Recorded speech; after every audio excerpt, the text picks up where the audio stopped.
refleks etməsidir, şagirdin özünü dərk etməsi, səhvlərini başa düşməsidir. Və beləliklə müəllim ona suallar verir ki, sən məsələn niyə ayağa qalxdın?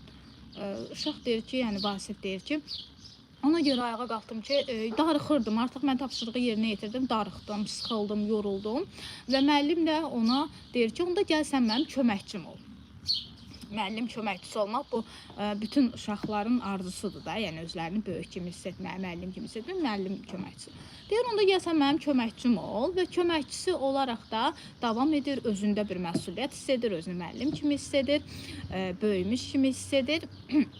Və beləliklə də təbii ki, məsuliyyəti dərk etmiş olur, özünü daha yaxşı hiss edir. Və belə olduqda da, yəni həm özünün davranışında olan o problemləri aradan qaldırmış olur, həm də yeni bir məşğuliyyət qazanmış olur. Və ən əsası, müəllim görürsünüz nə etdi? Şagirdi danlamadı. Yəni bunu bir pis hal kimi qələmə almadı, nə də ki qələmə vermədi.